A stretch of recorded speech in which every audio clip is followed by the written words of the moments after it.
Most Bougainvillea owners, some people pronounce it Bougainvillea, get a few flowers and then wonder why the blooms stop. And the answer is almost never what they expect.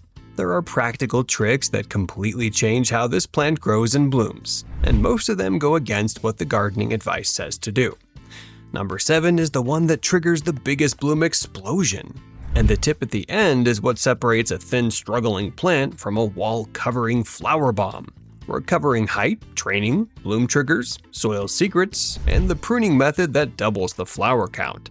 Subscribe for more practical plant guides every week.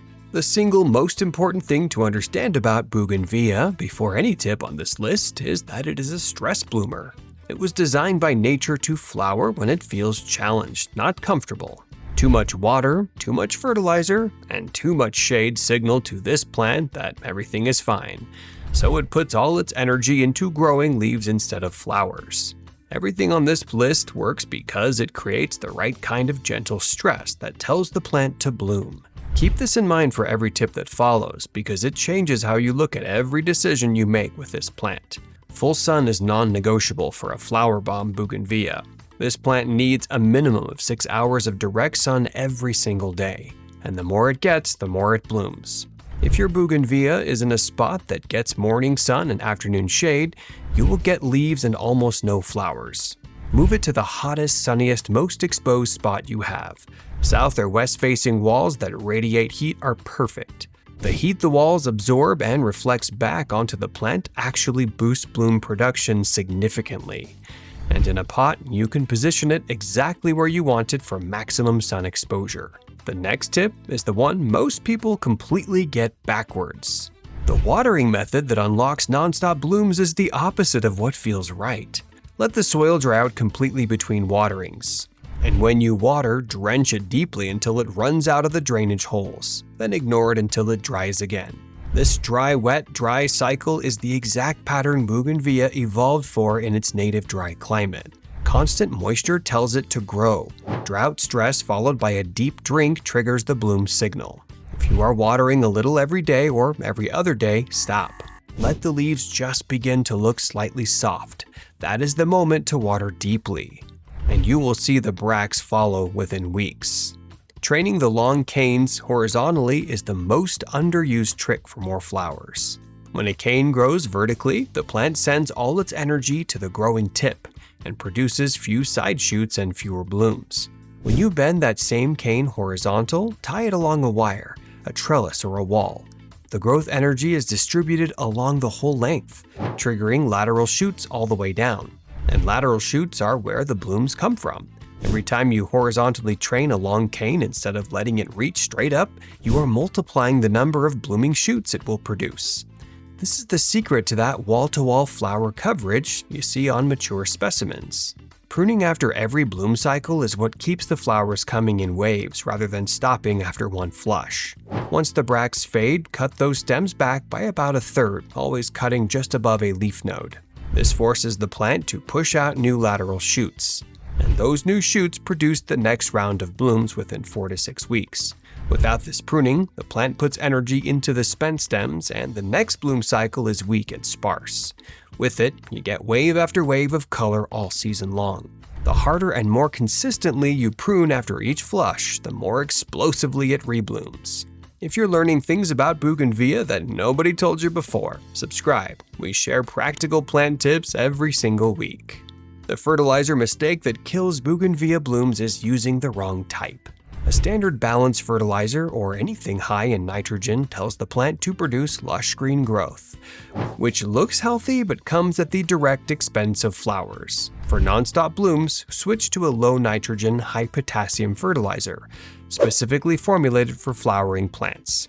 Apply it every 3 to 4 weeks during the growing season, and stop completely in the cooler months when the plant rests. Potassium is the nutrient that directly drives flower and bract production. And once you make this switch, the difference in bloom density is dramatic.